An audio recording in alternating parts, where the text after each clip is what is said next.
तरफ से घेर लिया और ये कह दिया कि जिसके यहाँ से सुअर निकल के जाएगा उसका मैं सिर कटवा लूंगा। पैदल सेना, पूरी सब सेना से, घोड़ा हाथी सब सेना से जाएगा। अब सुअर जो है सब सुनता रहा। तो जहाँ पे राजा खड़ा था सुअर उसी दरवाजे से, उसी के तानों पर उसी दरवाजे से निकला जहाँ राजा। अब राजा मारे लग जाके सुअर के पीछे लग गया। अब घोड़े में सुअर का पीछा कर गया राजा। अब वहाँ तमाम भयंकर जंगल में तमाम वृक्ष से, झाड़ी से, झकोरे से, वहाँ पे बीहड़ उहड़ सब तमाम से पीछे लगा चला गया। तो अब जो है राजा जो है एक थोड़ी वाटक पाकर उसको मार दिया, बांध को बेच दिया। अब वो जब बेच दिया फिर भी सुअर न रुका, चलता रहा। तो खून के उसके जहाँ पे रास्ता भरी थी उसी रास्ता रहता गया। थोड़ी मौका पा गया तो एक उसके वोट से मार दिया। अब सुअर मर गया तो उसकी चर्म लेके वहाँ से चला। तो अब उसने सुअर ने कहा कि क्या राजा तेरा कल्याण हो, अगर तुम उसको न मारते तो मेरी मुक्ति न होती। हे महिपाल, आपका कल्याण हो, आपने हमें मुक्त कर दिया। और वहाँ पे सुअर चला गया। सुअर वो जो है तो छोड़ के अपने दूसरी योन में पैदा हो गया होगा। अब मैं जिस कारण से सुअर हुआ उसका वर्णन। मेरा नाम था चित्ररथ, पहले मेरा नाम था चित्ररथ। मैं एक समय देवताओं में, ब्रह्म समाज में प्रत्येक गायक गाना वालों के साथ खटक, आज 7 स्वरों से ऋषभ, गंधार, मध्यम, पैताल ये सब होते हैं जो है जो गायक लोग हैं उनके सब होगी। मन तीनों प्रकार से अनेक स्थान गुणों से उत्तम गीत गा रहा था। और गीत गाते गाते मेरे जो है जब स्थान से भेंट हुआ, जब मैं उसको भूल गया, दूसरी जगह निगाह चली गई, ताल बिगड़ गई। तो इसी से दुष्कर्म से सत्यकर्ता भगवान ब्रह्मा जी मुझे श्राप दे दिया कि जा तू पृथ्वी पर सुकर होगा और जब संपूर्ण सत्यों को जीतने वाला मंगल नाम का राजा तुझे मारेगा तो तेरी मुक्त होगी। तो ऐसा कहकर महिपते आपने प्रमाद घमंड किया। इस समय यही सब घटित हुआ। इसमें राजन देवताओं की भी अत्यंत दुर्लभ मेरा वर ग्रहण कर। महालक्ष्मी का दिन था, व्रत बहुत उत्तम था और चतुर्वर्ग धर्म काम मोक्ष देने वाला आप के प्रभाव से सर्वभौम चक्रवर्ती राजा होंगे। आप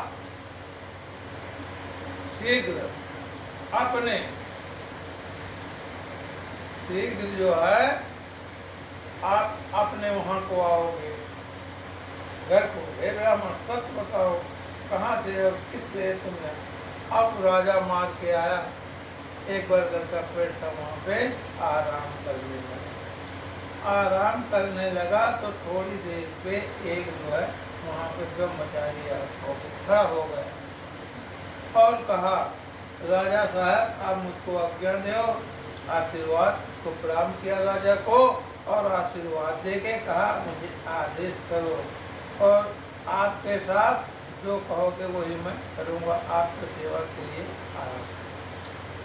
अब उसने कहा कि मैं हूँ प्यास से बहुत व्याकुल हूँ, तो आप ऐसा करें कि तेरा नाम नमीन है तो तुम शीघ्र जलाशय जाओ और देखो हमारे लिए जल लाओ। इसके बाद राजा बढ़ के पेड़ के नीचे बैठकर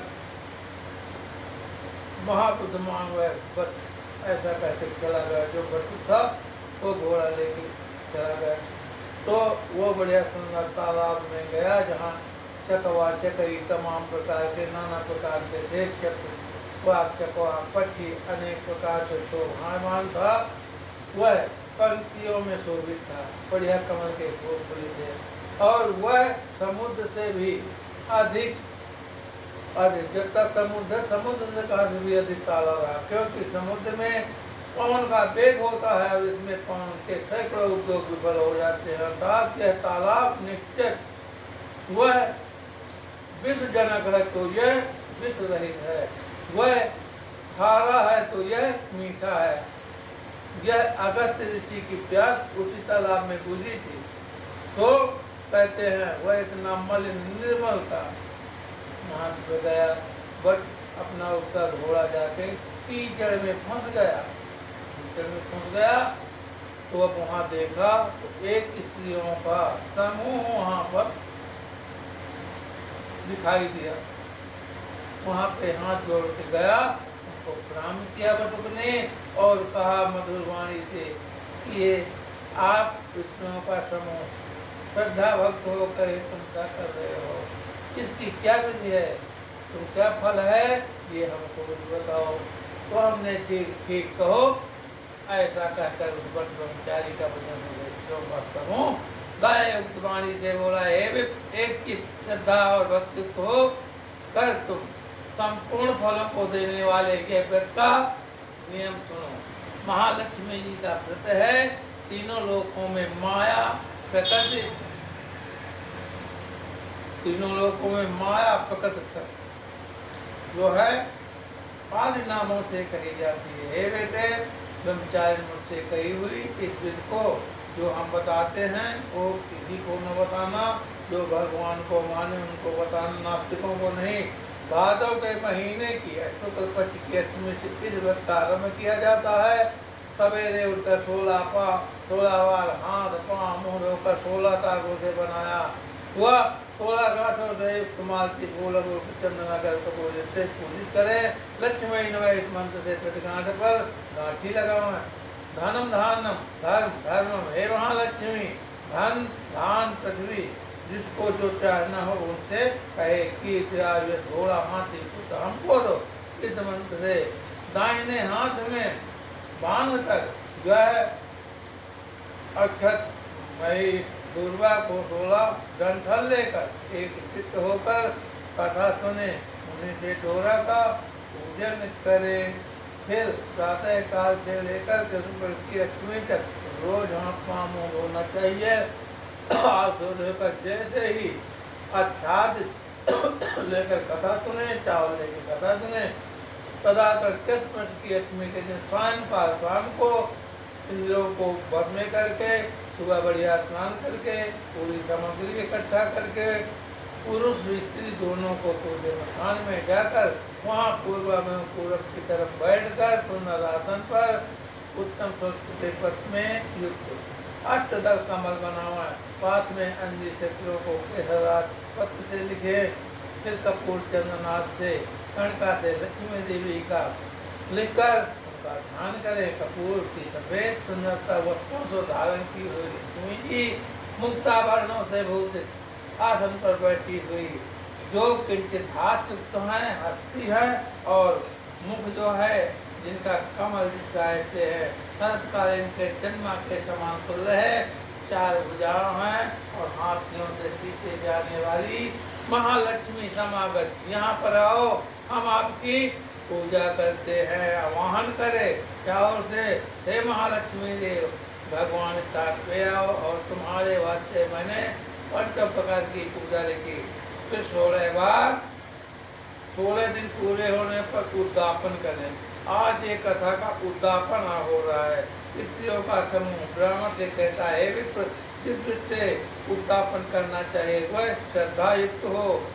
सुनो, उद्यापन में स्वर्ण के टंकादि से 1 गौ तथा स्वर्ण अन्नदान वस्त्रादि वेद पाठी जो पूजा कराने वाले हैं वो पंडित को गौदान करें, वस्त्र देवें और ज्यादा समाहित न हो तो अन्न तो देना चाहिए, ब्राह्मण को देना चाहिए।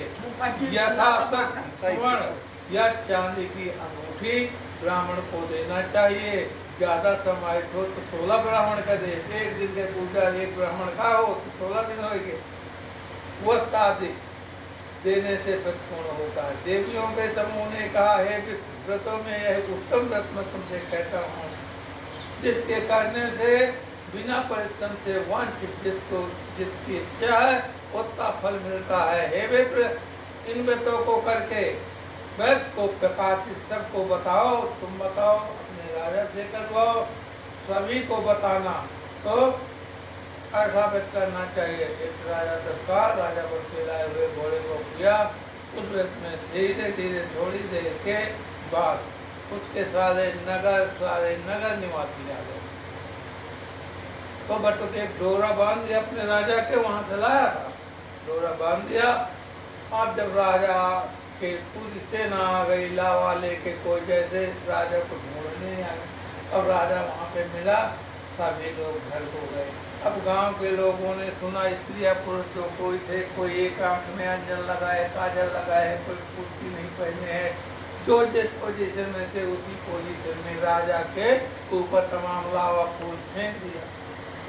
आज उसकी रानी वो चल देवी ने देखा कि राजा हाथ में डोरा बांधे, मुझे लगता है दूसरी शादी कर लिया। अब राजा पूरे समाज में न देखने के देख न पाया, डोरा को तोड़ के फेंक दिया। तो जो उसकी दूसरी पटरानी थी उसको उठा लिया और उस बेटे पर उसे पूछा।